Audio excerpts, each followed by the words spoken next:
Thank you, Jared, for that very generous and overly generous introduction. May I begin by commending my fellow panelists for their exemplary presentations, which really reflect the high level of scholarly presentations in this conference under the leadership of Alvin and Gunther. Last week, the Canadian government held the first ever national urgent summit to combat anti-Semitism. It was led by the Prime Minister. It was joined by 10 government ministers, by parliamentarians, and by a diverse cross-section from the Jewish community who shared their lived experiences with anti-Semitism, which were as compelling as they were evocative. The ministers, the parliamentarians, all those present, listened intently and then responded to those lived experiences. These presentations included some by students who described how they were being marginalized, maligned, excluded from the campus culture, where, in a word, they were forced to choose between their Jewish identity or being accepted as part of the progressive or social justice campus culture. It included women of color, Black Jewish women who embodied, if you will, intersectional identities, and who described how being Jewish was the one identity most targeted of their being Black, Jewish, and women. It included also Holocaust survivors who were speaking of hearing echoes from the past in the tsunamis of the present.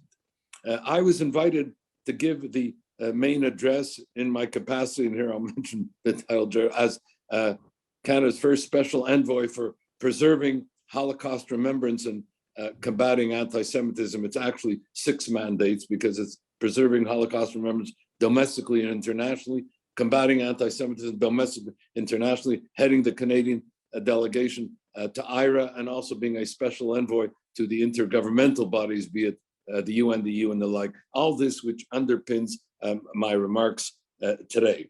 I shared with them at the summit last week, and will with you today, 10 foundational principles for a national action plan.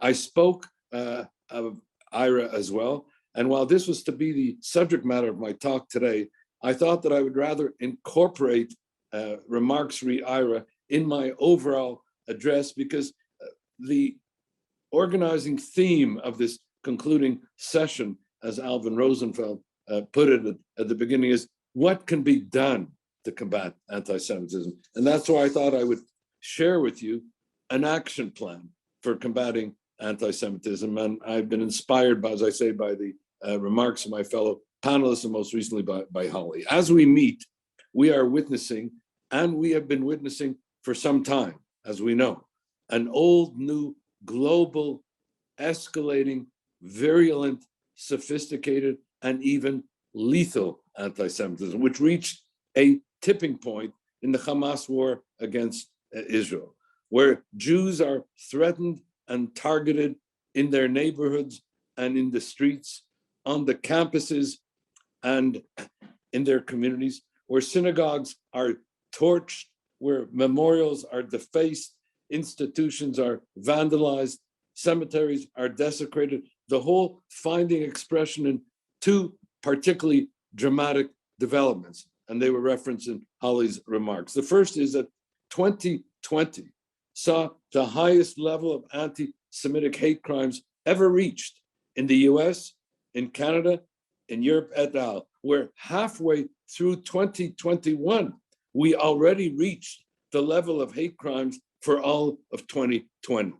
Second, we are witnessing incendiary anti-Semitic hate in the social media, which also incentivizes offline violence. For example, in 1 week in May, we had 17,000 tweets in 1 week that Hitler was right.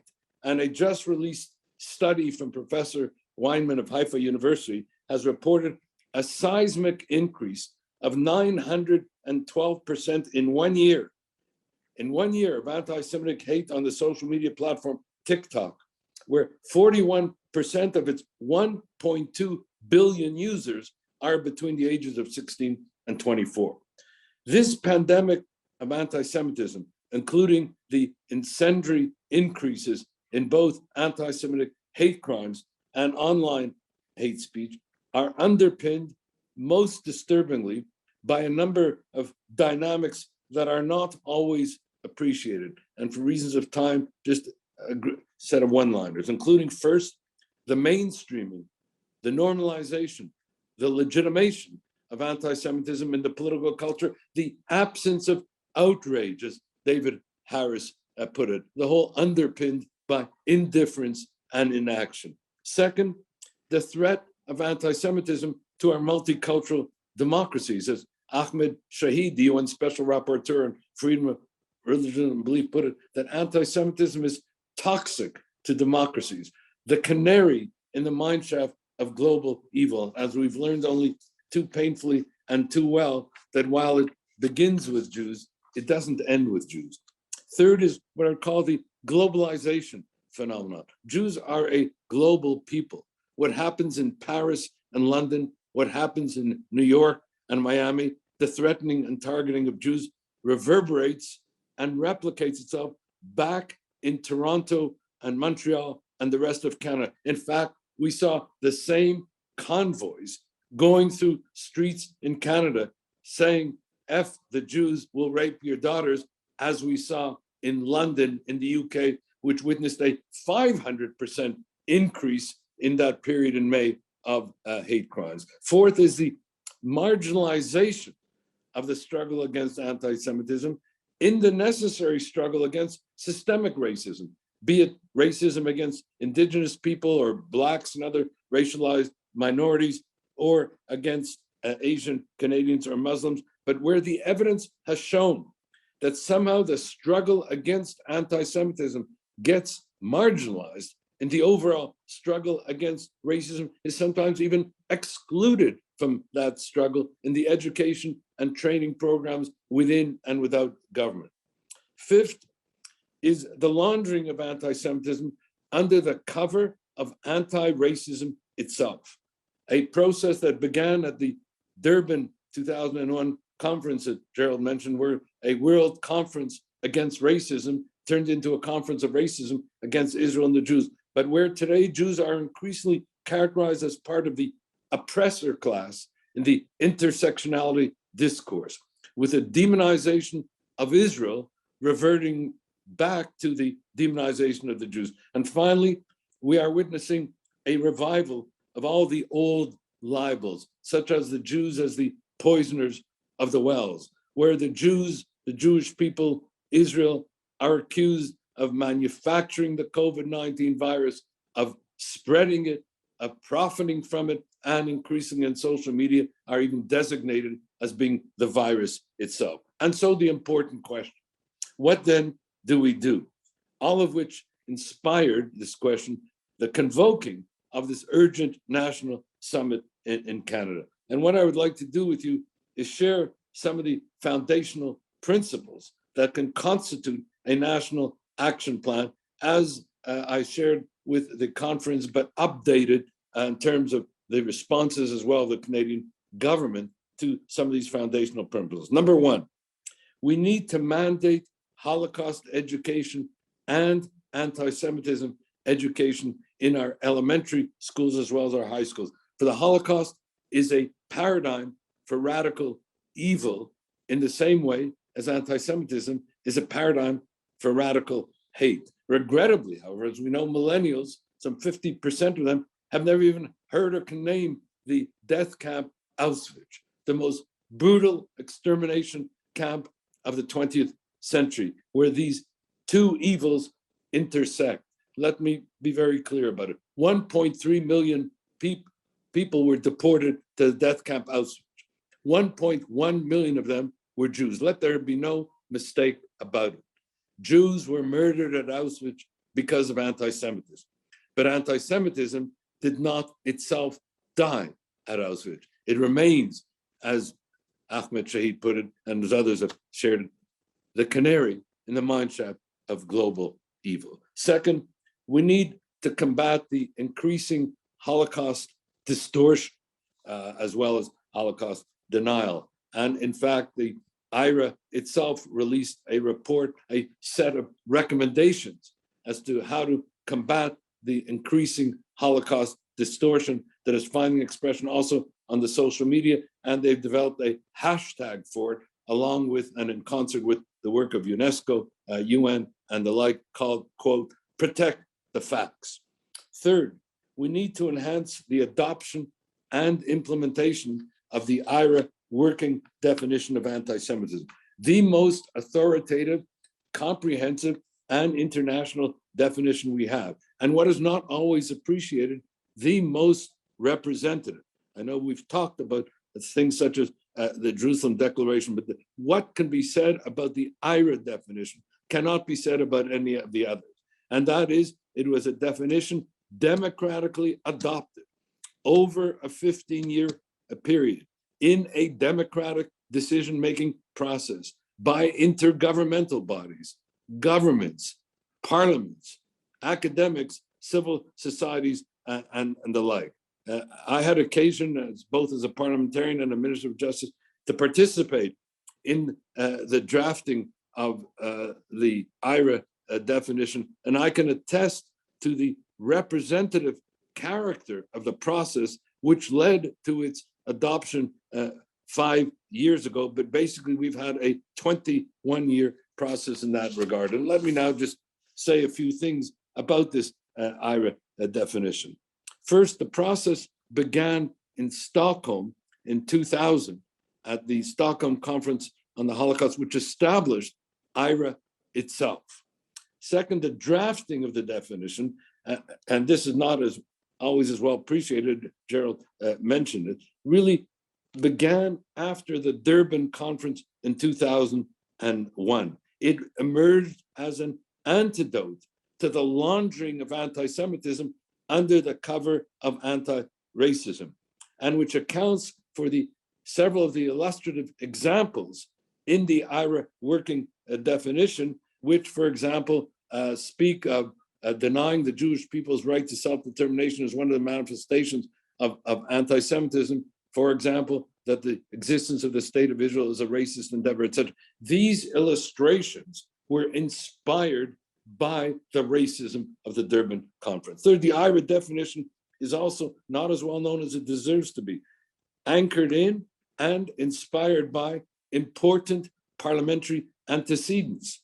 The London Declaration for the Combating of Anti-Semitism, adopted at the founding conference of the Inter-Parliamentary Coalition to Combat Anti-Semitism, the Ottawa Protocol to combat anti-Semitism. If you look at the Ottawa Protocol, people don't realize it, you will see almost exactly word for word in 2010 what then became the IHRA definition adopted in 2016. Part of what I said of this exemplary, transparent, democratic decision-making process, and where the metrics contained therein reflect the metrics now in the IHRA definition. There was also a very important resolution unanimously adopted by the Canadian Parliament in February 2015, which, among other things, called upon the Canadian government to make the combating of anti-Semitism a priority in both our domestic and foreign policy, itself a model for what governments should be pursuing today. At the same time, as it concluded by saying, criticizing Israel is not anti-Semitic, and saying so is wrong, but singling Israel out for selective opprobrium and indictment, denying Israel's right to exist, let alone calling for Israel's destruction, is hateful and discriminatory and anti-Semitic, and not saying so is dishonest. Number four, the IHRA definition was anchored in and inspired by equality rights principles, about the principles of equal protection and equal treatment under the law, relating both to traditional and the new anti-Semitism themselves. In other words, and as I said, it underpins both. Traditional or classical anti-Semitism is a discrimination against, denial of, assault upon the rights of Jews to live as equal members in whatever society they inhabit. The new anti-Semitism is a discrimination against, denial of, assault upon the right of Israel and the Jewish people to live as an equal member of the family of nations. In fact, even at times, the right even to live. What is common to both forms of anti-Semitism, old and new, is discrimination. All that has happened is it has moved from discrimination against the Jews as individuals to the discrimination against Jews as a people, and reverberating back on Jews as individuals. Number 5, IHRA was also anchored in, as Ahmed Shahid has put it, the international treaty obligation in the International Covenant on Civil and Political Rights of the obligation to prohibit incitement to hostility, discrimination, and violence. 6, anti-Semitism, again, as Ahmed Shahid has put it, constitutes an assault on the most fundamental of our rights. And I won't go through all of them that he mentioned: the right to life, liberty, and security of the person, the right to freedom of religion, conscience, belief in the right. In a word, IHRA is a protective framework for the protection of our most fundamental rights. And the notion here, therefore, that IHRA silences speech is to turn law, history, and morality and the IHRA definition on its head. The IHRA definition was intended to be protective of speech, to be protective, for example, of the speech of those Jewish students who, as I mentioned, are maligned or marginalized, or whose speech is excluded from the discourse and the intersectional discourse in the campus culture, at the same time that it protects the rights of those who want to espouse Palestinian rights, and lest it cross the line as set forth in the red lines in the IHRA definition, a framework, therefore, for protecting democracy and protecting speech. This leads to the 9th feature, that the IHRA definition is a non-binding working definition, an invaluable resource. In a word, as we've always said it, if you can't identify it, if you can't recognize it, then you cannot monitor it and you cannot combat it. All this is made in the light of the present, old, new, global, escalating tsunami of anti-Semitism, has made the IHRA working definition an important, if not indispensable, resource for governments, for parliaments, for media, for law enforcement authorities, for universities, and the like, and needs to not only be adopted, but mainstream across all these sectors of government, parliament, and society. And it's also necessary to both unmask and expose the laundering of anti-Semitism under the protective cover of what are sometimes referred to as universal human values. And we need, finally, in the IHRA, and I'll close this, we need to enhance the adoption of IHRA by other countries outside also of the European framework. IHRA, understandably, is Eurocentric, but we need to enhance adoption by African countries, Latin American countries, Asian countries. In other words, globalize both its adoption and its implementation. Let me now revert back to the National Action Plan and continue therefore. Number 4, we need to invoke and implement, and I'll go quickly to bring this to a close. We need to invoke and implement the important parliamentary principles and antecedents that are referred to in terms of the Ottawa Parliamentary Protocol, the London, etc. All of this being an underpinning for the combating of anti-Semitism at a parliamentary level and at a people level. Number 5, we need to enhance security and protection for Jewish institutions, including synagogues, schools, community centers, memorial sites, and the like, which are under increasing threat and attack. As I mentioned, I'm delighted that Canadian government announced at this emergency summit that they will allocate $5 million for enhanced security funding. Number 6, we need to combat anti-Semitic hate crimes using the 4 Ps: the prevention of such hate crimes, the protection of the victims, the prosecution of the perpetrators, and the necessary partnerships between federal, provincial, and municipal law enforcement units, and learning from the best practices of other countries in this regard, and the kind of practices that Holly enunciated in her own excellent presentation. I was delighted that the ministers at this conference, the Minister of Public Security, the Minister of Justice, etc., embraced the 4Ps and are going to be moving into a reform of our law and policy for the combating of hate crimes. Number 7, we have to combat the explosive and incendiary anti-Semitism in the social media. We speak a lot about a rules-based international order. Well, regrettably, the incendiary social media is up to now a rules-free universe. And so we have to draw upon the best legislative policy and regulatory initiatives, including the need to hold the social medias accountable. Again, I'm delighted at the conference, Canadian government announced legislative and policy initiatives to hold social media platforms accountable. Number 8, a zero tolerance policy for anti-Semitism in any of our political parties, where political leaders must call out anti-Semitism, not simply in the other's political party, but in their own,